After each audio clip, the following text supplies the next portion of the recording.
Sunt major Ionel Sandu.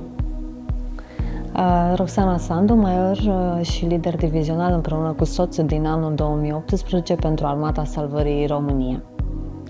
În cei 25 de ani de activitate, Armata Salvării s-a extins în 6 orașe în țară. Primul oraș în care s-a deschis Armata Salvării a fost București, unde am cunoscut și eu Armata Salvării. Un an mai târziu avea să se deschidă în Ploiești. În 2007 s-a deschis o oportunitate pentru orașul Iași, cât și Craiova. Mai apoi, în 2015, s-a deschis în Bacău, iar în 2020 în orașul Buzău. În momentul acesta avem 10 ofițeri, 2 potențiali cadeți, 30 de voluntari, aproximativ 30 de angajați și un număr de 100 de membri și soldați. Ce s-a schimbat în ultimii 5 ani? Multe, aș putea să spun. Un proiect Norway Grant început în decembrie 2019 și finalizat cu succes în anul 2023. Între timp am avut de-a face cu o pandemie în care a trebuit să fim foarte creativi pentru a ne păstra integritatea fizică și în același timp să rămânem dedicați cauzei și anume de a predica Evanghelia și de a alina suferința semenilor noștri fără discriminare. În ultimii 5 ani am încercat să definim obiectivele și strategiei Armatei Salvării România și au fost structurate astfel: creșterea numărului de soldați cu 10% în fiecare an în corpurile Armatei Salvării din România, deschiderea unei noi locații la fiecare 5 ani, creșterea autofinanțării locale cu 10% anual și de asemenea creșterea vizibilității Armatei Salvării pe plan local. Obiectivele au fost structurate într-un mod ușor de înțeles și care definesc ceea ce facem în aproape fiecare locație într-un mod tradițional încă de la începuturile Armatei Salvării în România. Primul obiectiv ar fi prevenirea abandonului școlar prin promovarea educației și susținerea pe toate căile a procesului de învățământ. În fiecare an, în România, în jur de 30.000 de copii abandonează școala. Armata Salvării România investește anual 10.000 de euro în lupta împotriva abandonului școlar prin proiectele pe care le derulăm în centrele de zi pentru 240 de copii din medii defavorizate, investind în educația copiilor, salvăm viitorul acestora. Dincolo de activitățile socio-educaționale, oferim anual tabere de vară pentru aproximativ 120 de copii, cluburi pentru copii și o activitate nouă pentru organizația noastră Cercetași. În ultimii 5 ani am început activitățile acestea și prin acestea au fost înrolați 80 de cercetași și lideri cercetași. Un alt obiectiv important pentru Armata Salvării României este combaterea sărăciei și incluziunea socială. Am încercat să atingem acest obiectiv prin derularea continuă de proiecte de asistență socio-medicală, acordarea de ajutor de necesitate, psihosocial, material și spiritual pentru persoane din medii defavorizate, adulți sau copii.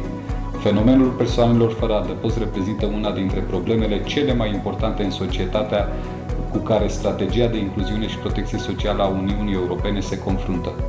Astfel, unul din programele consacrate la Armatei Salvării România, EMAS, echipa mobilă a Armatei Salvării, a fost licențiată în 2021 ca serviciu profesional de asistență socială. Acest serviciu ajută peste 800 de persoane adulte fără adăpost și a oferit peste 28.000 de porții de mâncare și 450 de consultații medicale, produse de igienă și articole de îmbrăcăminte. În ultimii 2 ani, proiectul a fost parțial finanțat de către Municipalitatea din București prin Direcția Generală de Asistență Socială a Municipiului București, cunoscută și ca DGASMB. Un alt obiectiv pe care îl avem este combaterea traficului de persoane. Peste 40 de milioane de oameni din întreaga lume sunt victime ale sclaviei moderne. România este o țară sursă de tranzit și destinație pentru bărbați, femei și copii care ajung să fie traficați. Este una din primele țări de origine din care sunt exploatați sclavii în Europa Occidentală. În ultimii 5 ani, Armata Salvării a devenit membră a Federației Protect pentru a sprijini victimele traficului de persoane, pentru a reduce traficul de persoane, dar și de a influența mediul legislativ în favoarea combaterii fenomenului și sprijinirea victimelor traficului de persoane. Acum, Armata Salvării organizează anual ateliere prin care informează peste 1000 de persoane despre fenomenul traficului și prezintă măsuri de siguranță și de protecție. Printre altele, oferim sprijin pentru repatrierea victimelor din țările europene în vederea reintegrării acestora. Un alt obiectiv al Armatei Salvării este intervenția în cazuri de urgență sau dezastre naturale. Prin echipele mobile și alături de voluntari, păstrăm astfel un angajament de peste 150 de ani al serviciului de urgență în slujba oamenilor, asigurând în stradă rană, cursuri medical, tratament ambulatoriu de urgență, consiliere, redirecționare către centre, spitale sau adăposturi. În România, de-a lungul celor 25 de ani, am avut câteva intervenții majore la marile inundații din 2005 și 2006 din județele Călăraș, Timișoara, dar și Vrancea.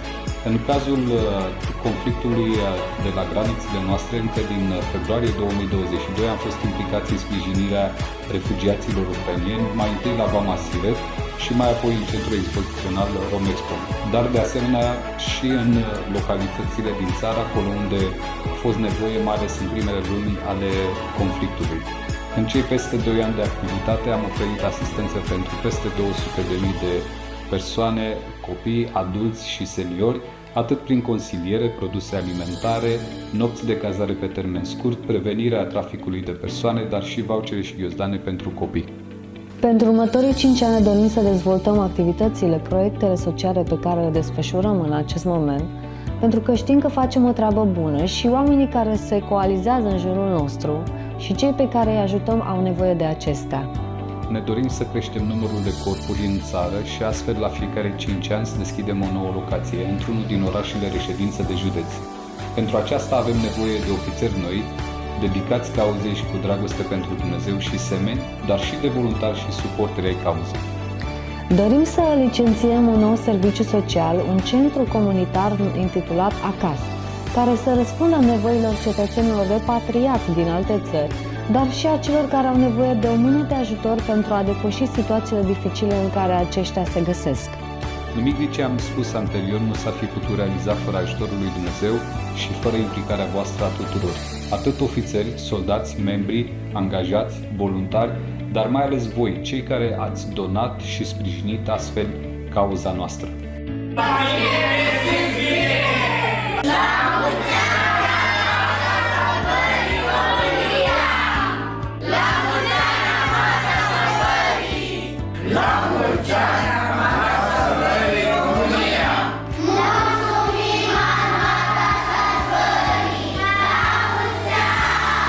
La mulți ani, Armata Salvării România! Fie ca viitorul tău să strălucească peste decenii de aici încolo. La mulți ani, Armata Salvării România! Ura!